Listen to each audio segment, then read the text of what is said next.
Hi viewers, welcome to Face to Face Live. My name is Alessandro and I will be with you for 1 hour. Before we begin the talk show, I want to show you something first. Something which is very interesting in my opinion. So here is what it looks like. So this is a deck of cards. And one of the cards has actually been signed by our special guest. So here's the card.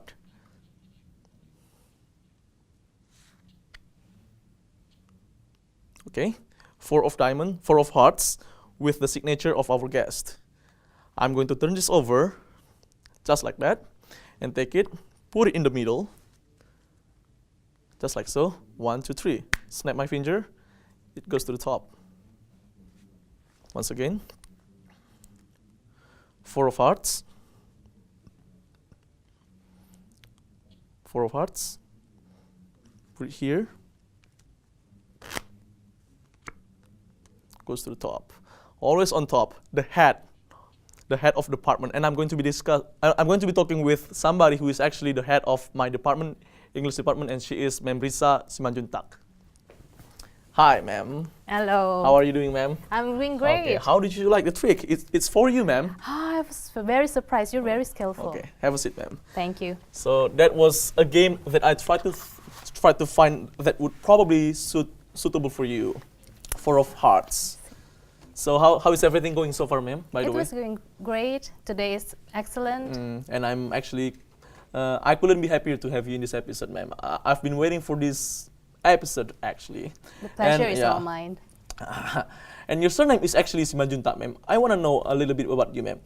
Are you actually from North Sumatra? Because it's actually Batak, right, ma'am? Yes, it is. So my father is from northern part of Sumatra. So all of his children bear his name, the surname Simanjuntak. And have you ever been to North Sumatra before? Yes, I have. How many times? More than 3 times. To be precise, where did you visit? What city? My father's village is far on the northern part of Medan, about 3 hours away from Medan. So it was actually in a hill. So we had to walk. After we came to the last stop, we had to walk, literally walk, and carry our luggages. So no means of transportation? Nowadays, I believe they have a lot of means of transportation. But the last time, it was like 5 years ago, it was still difficult there. And now I wonder the name of the city, ma'am. It's Lumban Lobu. Lumban Lobu, 3 hours from Medan. Medan. Literally walk. Wow. No, 3 hours from Medan by car, and then after that we stop in Pematang Siantar, and then drove another an hour, and then stop at the foot of the hill, and then we had to walk up to the hill. And do you speak the local language, by the way, ma'am? Unfortunately, I can't. How come, ma'am?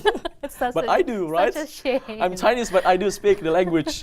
Oh. But I cannot speak Chinese. That's that's shame on me, ma'am. I do not speak the language, my Chinese language, but I speak Bataknese language. And also, ma'am, how many children, by the way, do you have? I have 2 children. The eldest one is 6 years old, and my youngest baby, she's a daughter of mine, 6 months and a half. And do you have like some expectations? I mean, what do you expect them to become one day in their future? I dare not. Do you impose some rules? Yes. Like what? Obviously, we have. My husband and I are very strict in putting the values in our family. Like you have to pay respect to the elderly, and then you have to say please whenever you ask something from other people. You have to say sorry if you are making mistakes.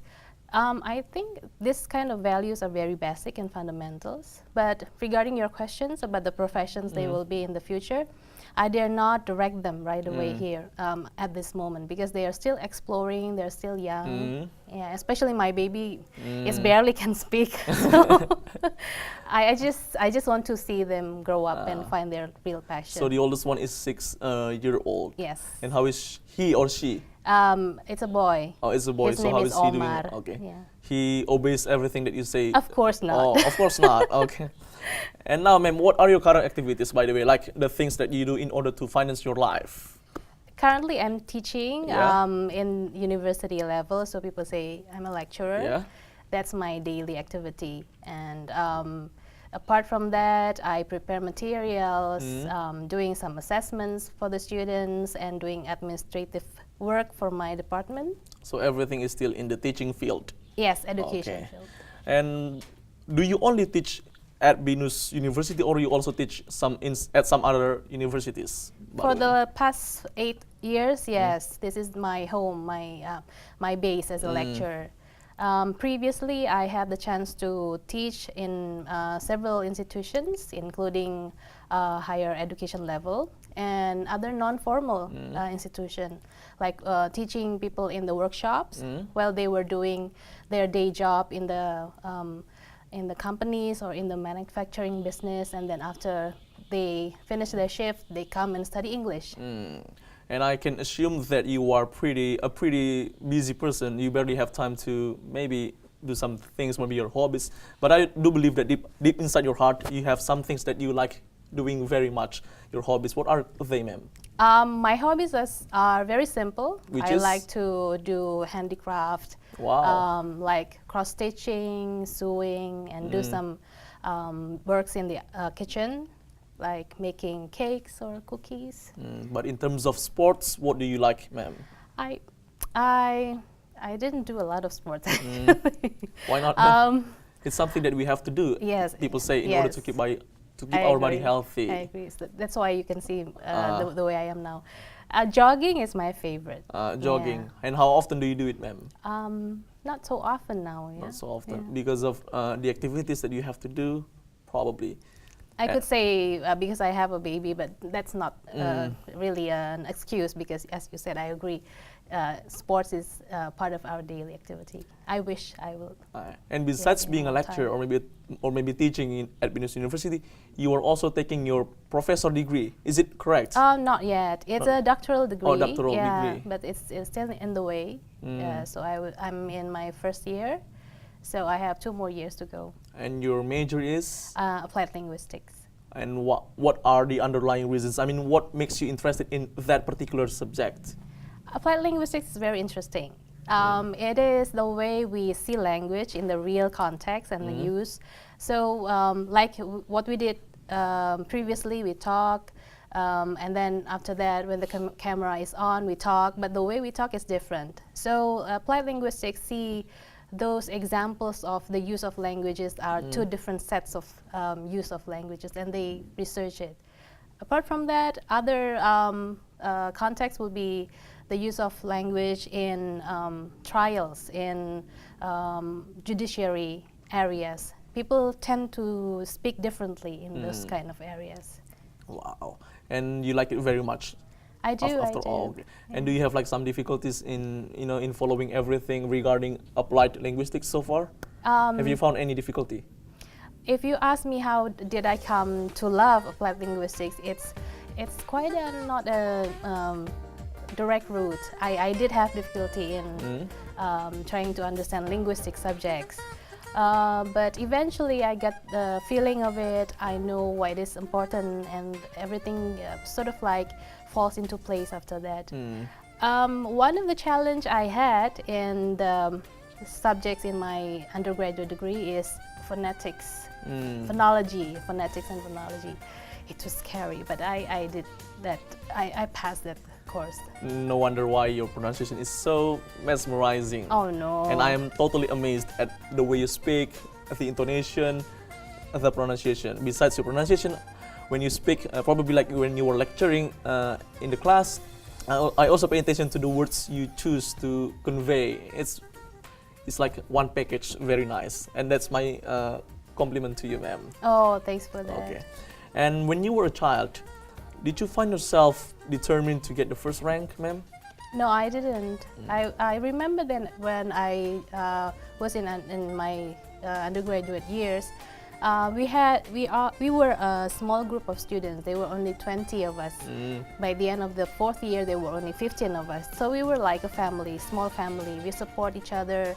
The reason why I went to campus every day was because I wanted to see my friends. So it came very naturally. We like our courses. We sit in our classes and discuss things with our lecturer. I didn't think much about the grades at that time. Okay, ma'am. We'll continue later, ma'am, yeah, after the break. So don't go anywhere. Stay tuned.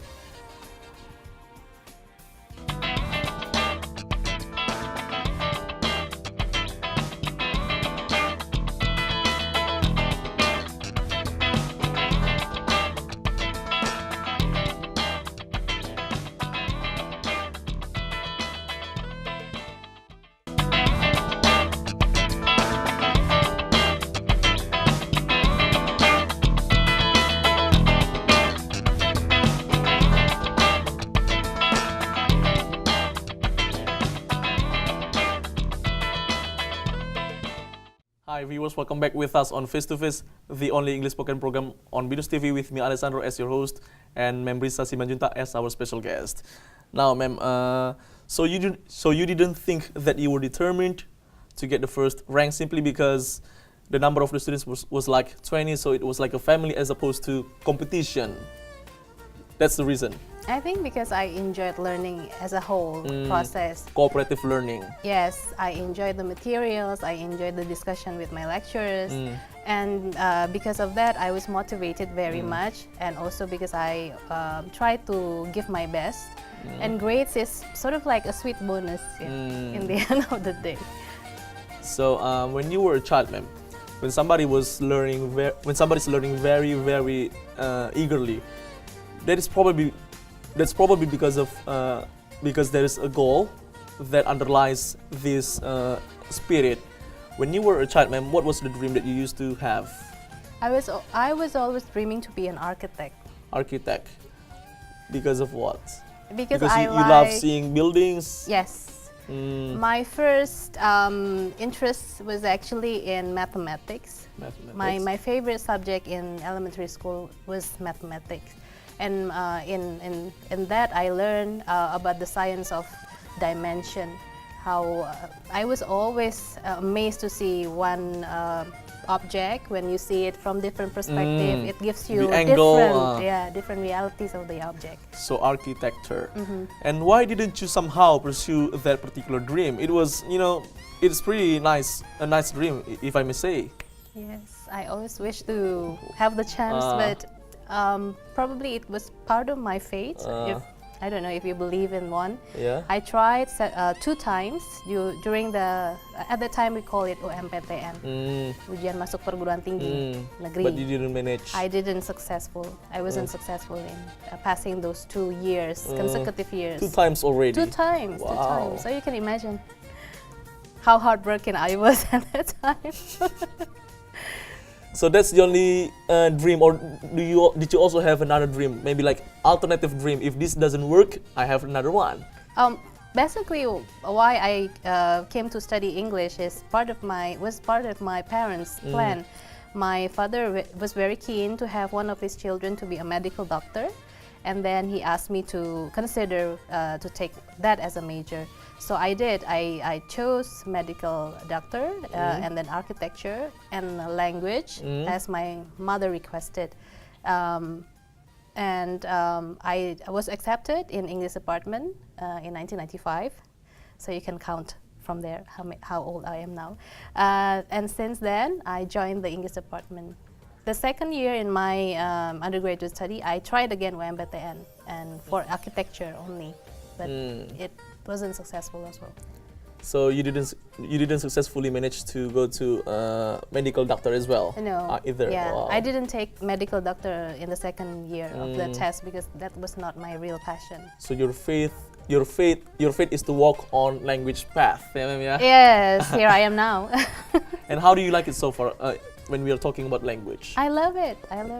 So instead of having to study a design of material things like buildings, concretes, all those non-living stuff, I now embark a new horizon, which is studying the architecture of human minds, which is through language.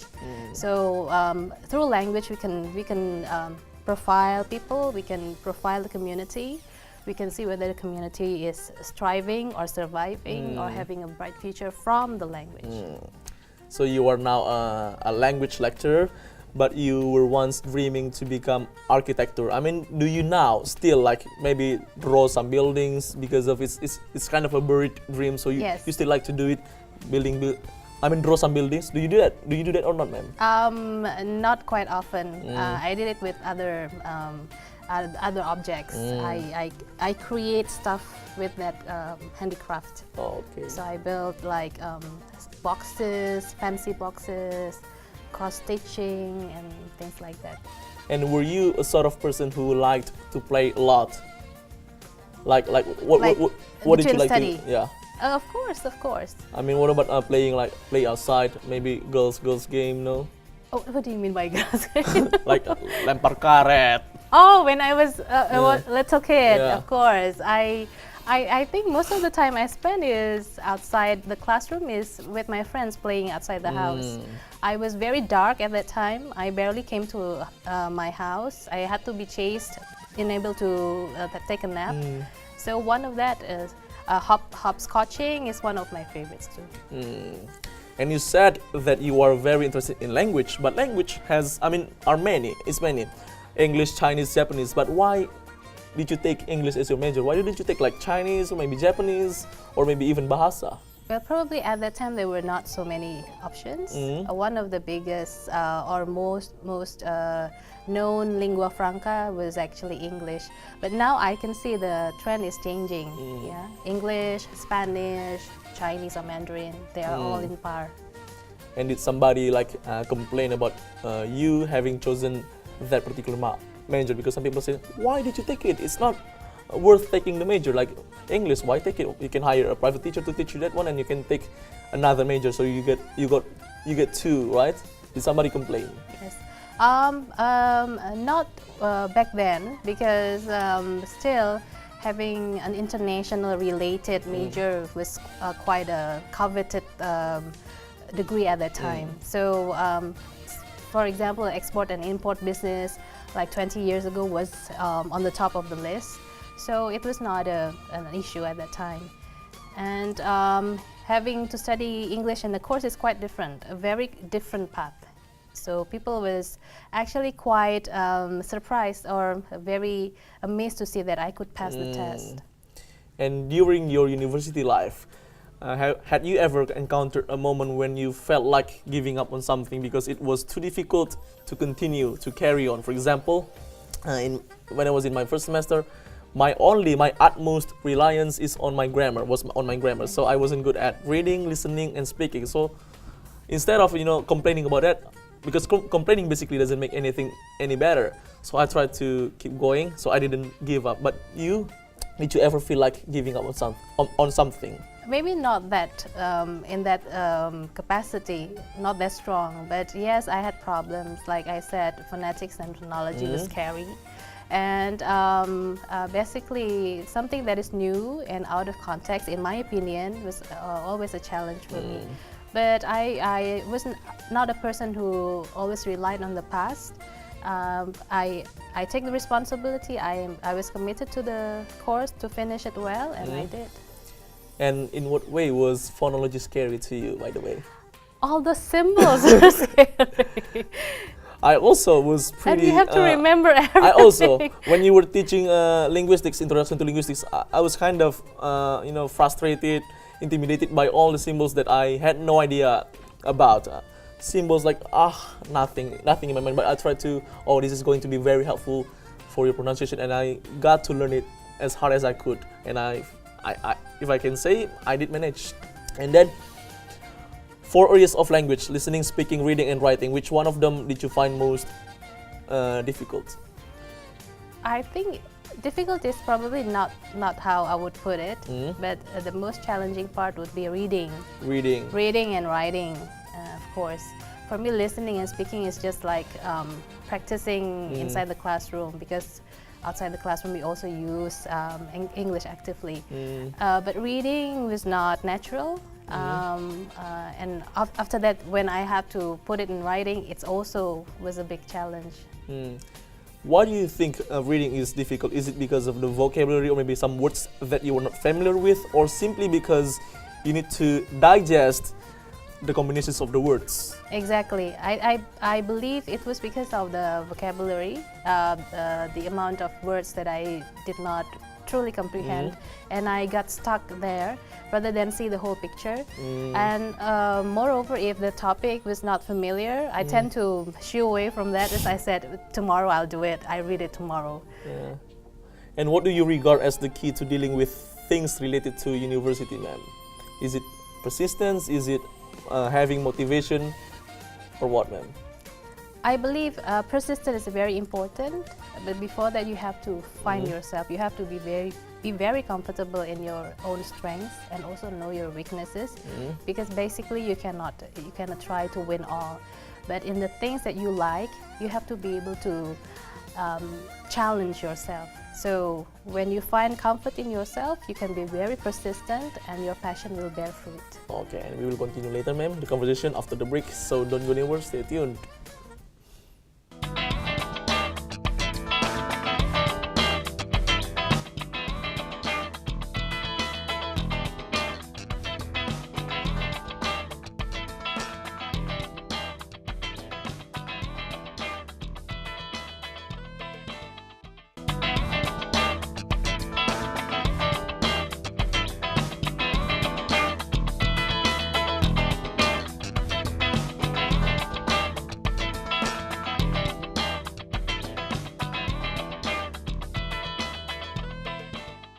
Hi viewers, welcome to Face to Face, your favorite talk show on BINUSTV with me Alessandro as your host and Ma'am Risa Simanjuntak as our special guest. Now ma'am, I want to know ma'am, when you take language, I mean for example English as your major, it doesn't necessarily mean that you have to be a lecturer or maybe a teacher. Of course. So what somehow made you want to become a teacher in the first place? It went back to almost 20 years ago when I got the chance to study with some friends around my place of living. And then since then I got the sense that it is very nice to share something that you know and something that you know quite comfortably. And when you share it, other people was feeling very helped with that new knowledge. Something that I thought I didn't lose anything, but it helped someone. But I didn't think that teaching was my chosen profession because I did other jobs or other responsibility before I went to teach. I like what you said, ma'am. I mean, you can share the knowledge without losing it, yeah, ma'am. Yeah. It's just like a candle. When one candle can light up 1,000 candles without even reducing the life of the candle itself. So that's the same principle, yeah, belief.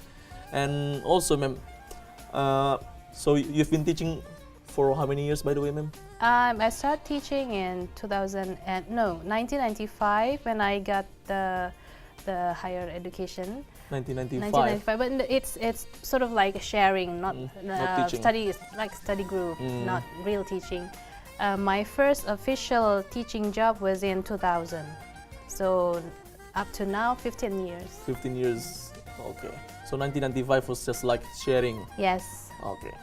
And how did you learn teaching from? Did you learn it on your own from books, or did somebody else teach you how to appropriately teach, how to achieve the objectives of the class, how to approach every problem and how to cope with every single one of them, or what, ma'am? I was receiving a lot of help from people. That's probably one of the things I like about teaching. You got help from other people. Some friends from different communities, from church, from the university, from my friends who were native speakers of English. They gave me feedback. So when I was trying to share, for example, about the present tense, and then they said, you don't have it here in Bahasa Indonesia. So you have to imagine how people in the native context of English use it every day to emphasize this and that. So they sort of like teach me non-methodologically about teaching, and it worked for me. So you also took formal education regarding teaching, or? Not teaching, but in applied linguistics. Oh, applied linguistics. So you didn't really take formal education regarding teaching? Then? No, I didn't have any degree in teaching, like TESOL or TEFL. I didn't have that. Pedagogy related major? No, unfortunately not. And you've been teaching like 15 years, and I believe there have been so many experiences during your journey of teaching. Yes. And maybe if you don't mind, would you mind sharing with us the best moment of you in teaching? My best moments would be when I in the classroom or among the students, and I see sparkle of lights in their eyes. No matter how simple the information is, that would be my point of success. I would say to myself that okay, they were really getting what you're saying because you're helping them to understand what they need. So it's not about me, it's not about my agenda. I got to have that chemistry from the students, and that will be my best moments. So you were happy to see the sparkles in the student's eye. Yes, yes. And do you do some kind of things to make those sparkles appear in their eyes? Do you do some kind of things like maybe you have to smile as often as you can, or what? Well, I don't believe that comes From like you. a fabricated system when you try to entertain your audience or something like. No, it's more on the relational basis of communication between the bearer of communication, the lecturer or the teacher, and the students. This is basically because if you are communicating with the people that need the information, they will click to the situation. So it's not that I become a clown or an entertainer. I'm not that kind of person. I'm not good at that. So I don't have that as a talent. I don't believe I do that.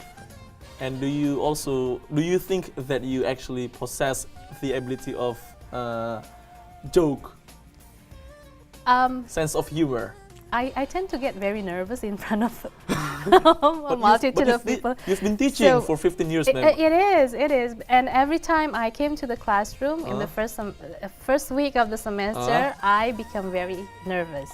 I can't believe it, ma'am. Yes, 15 years I am. teaching. And every semester. The first week. Yes, every new group that I met, I would have that kind of nervous attitude.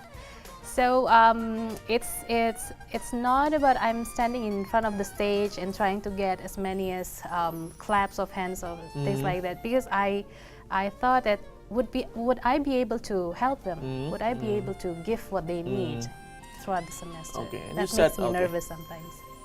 Oh, so the thing that makes you nervous is the wonder, the doubt as to whether you could deliver the lesson or not. Fully serve the needs of the students. And why does the nervousness go away in the second week? The first meeting, this is one tip, probably, for novice lecturers or teachers, whatever your context of teaching is, if you're passionate about teaching or educating, is that the first meeting sets the ground. You know your audience, you know what your audience needs are, you know the disparity of the competence of the students, if you talk about English competence, and immediately you know how to manage the classroom. So the first meeting sets the ground. Exactly. And how do you usually make absolutely sure that it will go as smoothly as you expect? I cannot guarantee. You cannot guarantee, Cannot but usually what do you guarantee. do, ma'am? Prior to the teaching, prior to the first week, you must have done something before. In the first weeks, apart from building the relationship with the students, I set the agenda and divided into several parts or segments or milestones, if we can say. I see that one subject, if it is new and quite challenging, I have to break the loads into several segments, several milestones. So when the first and the second milestones out of 4, for example, were achieved successfully with the students, my confidence level rose very high, and I can play around with more creative activities. If not, I dare not to add more into the agenda and rather stick to helping them in trying to understand the basic knowledge or information.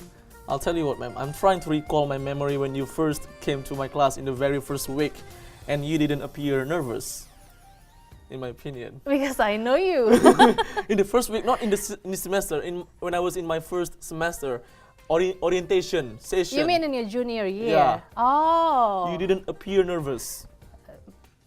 Maybe because I was used to be nervous. I didn't appear to be nervous. I don't know. I was nervous. Okay, so we already know the best moment of yours in teaching. Now, what about the worst? Is it because of is it when the students don't even want to pay attention to you, or what?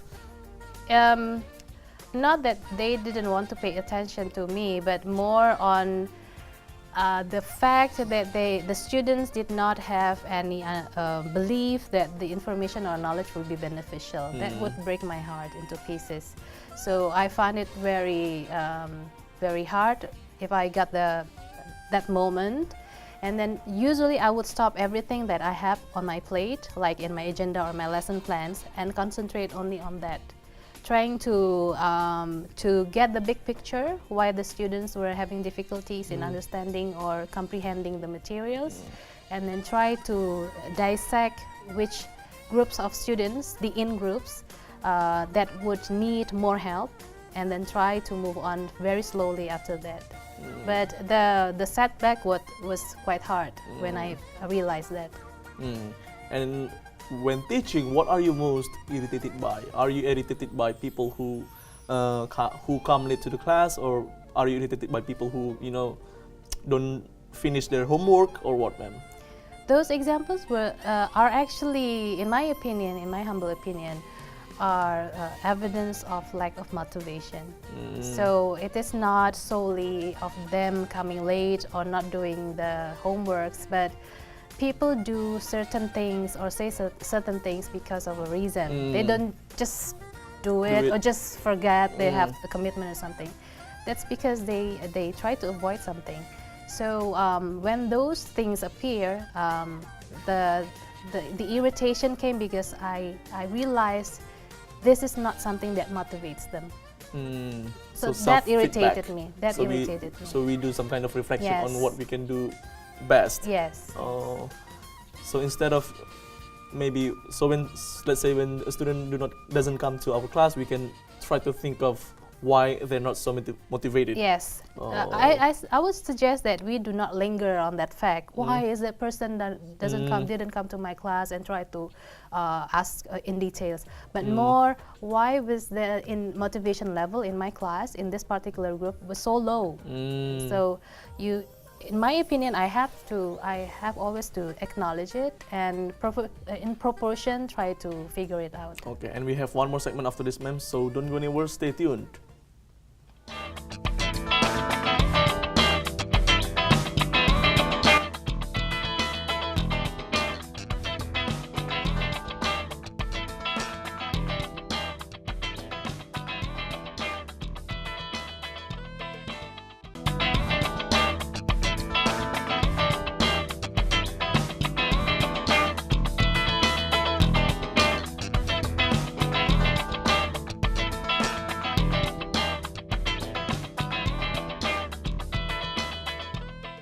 Hi, welcome back with us on Face to Face. This is the last segment of Face to Face in this episode with Ma'am Risa Simanjuntak as our special guest. Now, ma'am, my next question is, people may wonder whether you are actually a teacher or a lecturer. Maybe some people, you may meet new people and they may ask you what your job is, and you may either say a lecturer or a teacher. What will you say, ma'am? Our government make differentiation. So if you put teacher in your ID, national ID, it will be different when you put lecturer. But for me, it's personally, a lecturer now needs to be a teacher, because we are not called to give lectures, we are called to be educators. So I can assume that you prefer to be seen as a teacher as opposed to a lecturer, because the government makes the difference. I have to comply to the regulations. I have to say that I am a lecturer, but for me, as you said, your question, in my humble opinion, I tend to say myself, teacher and lecturer are the same. Because in order to be a good lecturer, you need to be able to teach well. But in people's, from maybe students' point of view, or maybe a normal person point of view, a lecturer is not as good as a teacher in terms of character building. Oh, that's how the students say. See. Maybe that's what I say. Maybe. Right. Because we see that, but I will not agree, I guess, because sometimes lecturers are better than teachers. It depends on the person. It not depends on the profession. I see. Okay. And many people say that you are now a successful person, the head of English department at BINUS. If you try to recall your memory, what is actually the fundamental thing that has brought you to this particular point? To BINUS University, you mean? Or to this level of success? BINUS University is very strong in managing people talents, and I'm so honored and also blessed to be part of it. It didn't come as sort of like instantly like that. I had to go several steps before I got promoted, and during that steps I had to show my vision, my future aspirations, and how I did previously in my previous post. Before joining the department, I was employed as a coordinator for self-access for language learning. So it was a different approach, yeah. The department deals with students, deals with classrooms, but with SALC, self-access language learning, we deal with autonomous learners.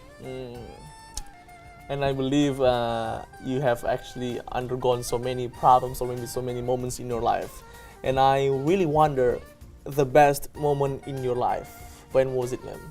The best moment would be when you gave birth. Yes. I could guess it. I do read your mind. I do read your mind even before you said it, right?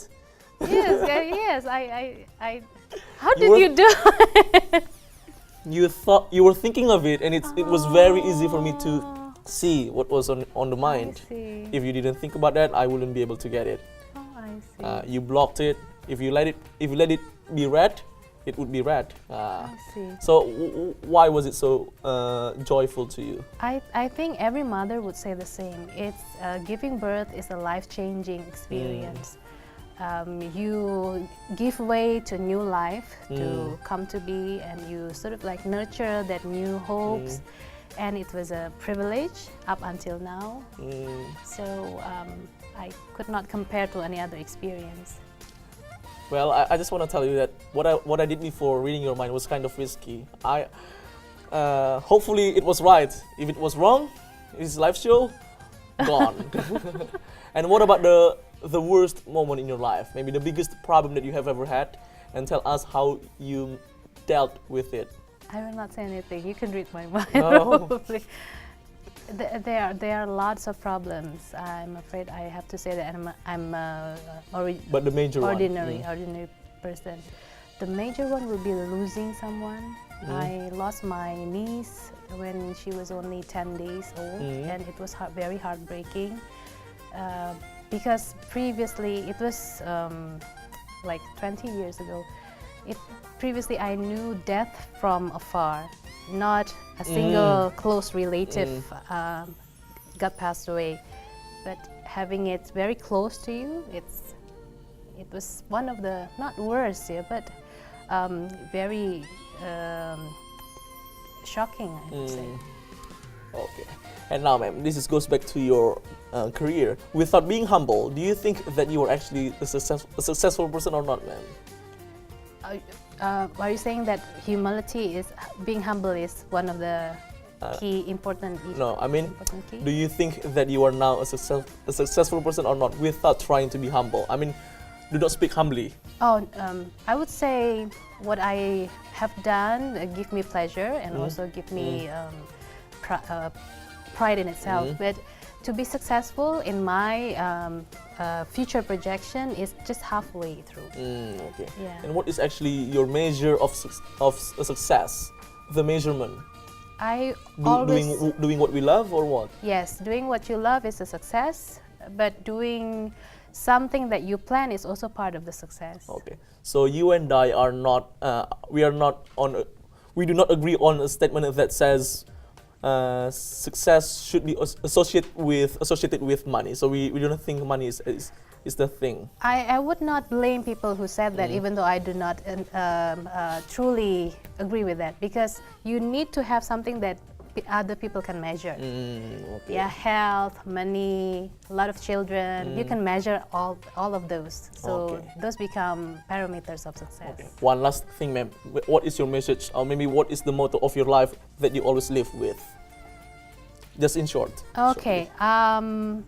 My current statement that I always remember is to remind myself is to be present and to be a present. Okay, that's it. And Thank you, Ma'am Risa, for coming to BINUSTV. Thank It's you. really nice to have you in this episode. My pleasure. So my name is Alessandro, and our special guest, Ma'am Risa. This is Face to Face, and see you next time.